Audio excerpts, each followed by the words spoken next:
Good morning. It is Friday morning. I'm feeling inspirational, I guess.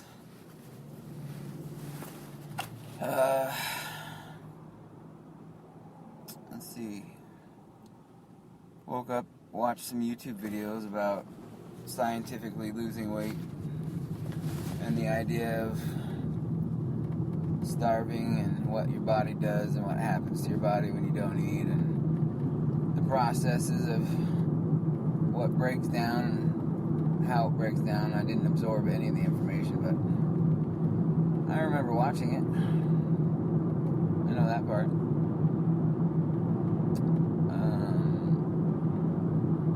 What's going on? My brother's mother-in-law, I think, is in the hospital. He also just had a baby, which is nice.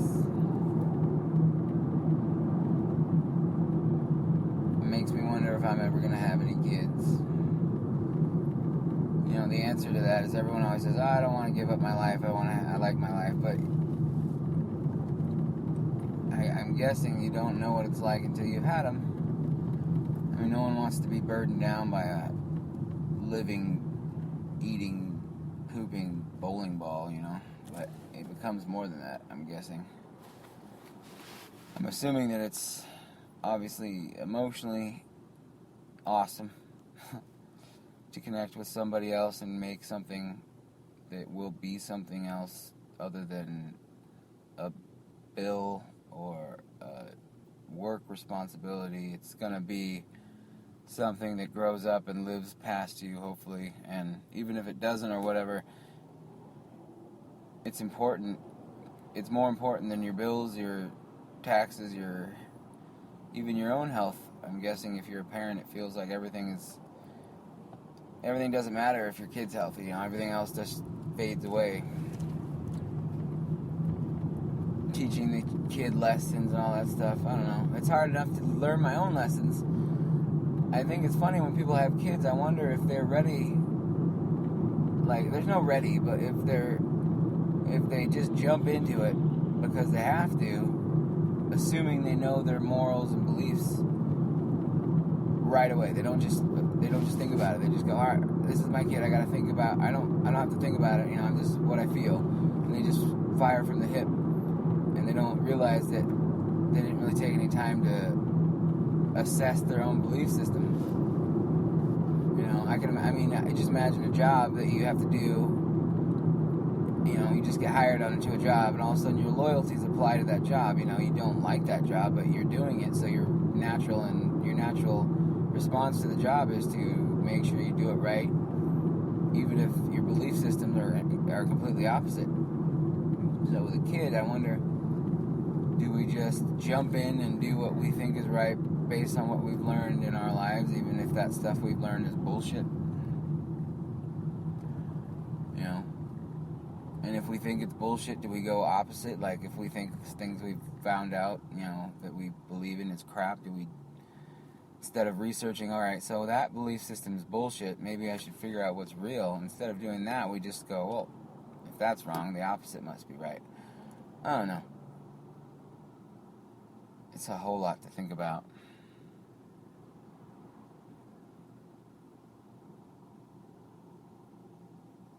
I find myself responding better when other people are talking to me rather than just thinking off the top of my head. I wish I'd recorded the conversations me and my ex had. We had some pretty good ones. Although I wonder now if we really did. If I were to have recorded them, would I say that, having listened to them now? Or would it just be a bunch of gibberish? It doesn't matter to me. In my memory, in the catacombs of my mind, they feel good. So I'm gonna just assume that they are good. You know, I'm gonna let my brain either lie to itself or be correct. Either way, I have no idea. I don't know if that's nirvana, bliss, ignorance, or stupidity, but it's what's happening. There's no choice. I think we do that a lot. I was just talking about that with the kids, learning lessons, teaching your kids things, that you learn. I think we do that a lot in life, where we fire from the hip, not realizing that we are allowed to think about what we're doing. And by thinking, we are allowed to take the time to analyze those thoughts. Now, overthinking is annoying, but what I mean is, like, we can actually take the time, other than when we're reacting, we can take the time to research and develop our feelings based on our thoughts. So we need to, take more time out of our day to actually understand what we're thinking, and therefore understanding how we're feeling, instead of just understanding it after it happens. Document what's happening, and then diagnose it later, I guess is a better way to put it. I guess that's probably a scientific way of looking at it, but it's a pretty good way to look at it. Because if you don't do that, I was talking to someone yesterday, if you don't do that, you get people that, like, I got someone in my life that's mad at me. Let's be honest, my ex, she's mad at me for something that I didn't even do. Like, I did some shit in my life. I've done some fucked up shit. I'm not perfect. But the reason she's mad at me right now is because for 3 months we connected because her stupid fucking gangster ex-boyfriend was gone. So we and her had a good few months, And then when he came back, she completely ditched everybody, me included. But the way she did it, her brain had to have told her, hey, this is kind of fucked up what you're doing. You're putting all of your friends and loved ones out in the cold because you think you love somebody. Her brain had to have been just screaming like, dude, at least tell them the truth. But instead of her reaction to it being, okay, maybe I should listen to my conscience and deal with it, her reaction was, what's that voice in my head? Scary, warning, ignore, deleted, file deleted. Brain sort of cramps up and goes, ugh. And she gets agitated, and who's in front of her? Me. I'm like, so are you going to answer my question, or are you going to talk to me about what's going on? Rah, rah, rah. She gets mad at me over it. Instantly angry, even though she is the one that could have just been honest from the beginning. You know what I mean? Like, so her conscience reacted, responded, got deleted, and then her brain had a missing piece, a missing file. And while it was looking for the file, it had to deal with me. And it got irritated. It was like, fucking, why are you still here? I thought we dealt with this. You can't deal with something by just deleting an emotion or deleting the response in your head. So the reaction was childish. She was afraid of... Basically, her emotions were telling her to feel bad, and she didn't like it. And so she ignored it subconsciously, and then created a problem to ignore it. Wow, that's deep. That's fucking crazy. Her subconscious renamed the file, is what I would call it. Renaming the file. Her subconscious deleted the conscience of her own thoughts. Deleted that. Psh, goodbye. You're out of here.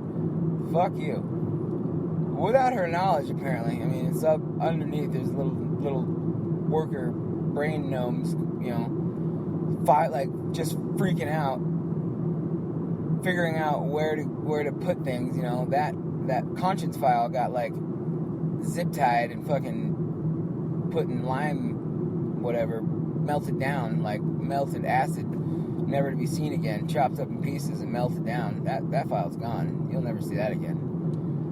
And then created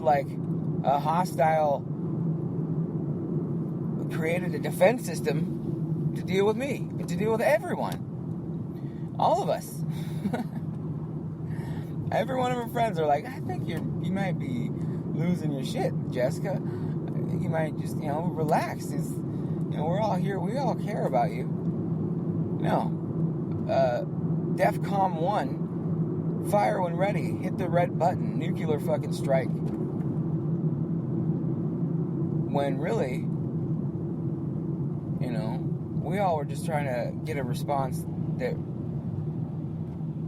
was deemed like a normal, not even a normal response, just something that applied. Like, how can you get mad at people that are like, hey, what's going on? Why is everybody judging me? Why don't people just live their own lives? I'm happy. What's everybody talking shit about me for? Who's talking shit about you? Who? Who do we talk to? We talk to the gangbangers you hang out with? The bag bitches?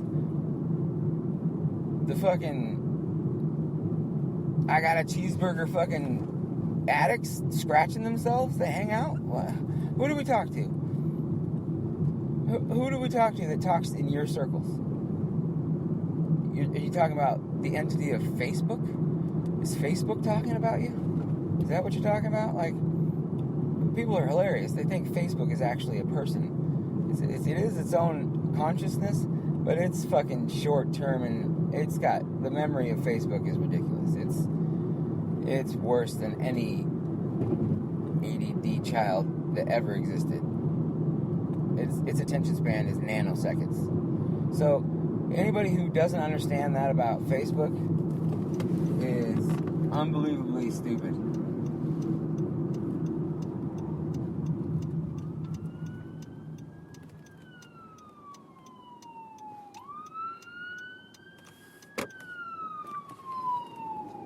Sorry about that. Yeah, I would like to make sure that everyone listening understands. I don't know why I'm talking about this, just because I don't have anything else to talk about. It's a good topic. I'm not trying to pick on Jessica. People do this all the time. I do this, I'm sure, in my own way that I can't recognize right away, right now. But it's a defense mechanism that doesn't fucking make sense. If you're gonna attack the problem, you can't delete your natural response to it. If you feel bad, your body's trying to tell you, dude, that's not cool. That's why we don't chop each other up and put each other in barrels. I'd like to assume, people think they're gangsters, they're OGs, they're fucking whatever. I don't care what you do. I don't care what you say. You're gonna feel bad. And if you don't, you're gonna. Yeah, I'm gangster. I'll do whatever I need to do. All right. Eventually, you're going to wonder what's going to happen to your family. Eventually, you're going to have a moment of, I care about somebody. I've got kids. I got a brother and sister. I got family that I give a fuck about. Sure, go ahead and go to prison because you chop people up and you're so gangster that you represented your hood. Well, on your deathbed, which no one gets to see this part, you lived a life that was so awesome that most of it was behind bars. Part of it was hurting people, and the rest of it was selfish. I mean, I don't know. I've never felt better than hearing somebody say, hey man, I appreciate what you did for me. You're amazing. Everything that you've done is awesome. I can't thank you enough.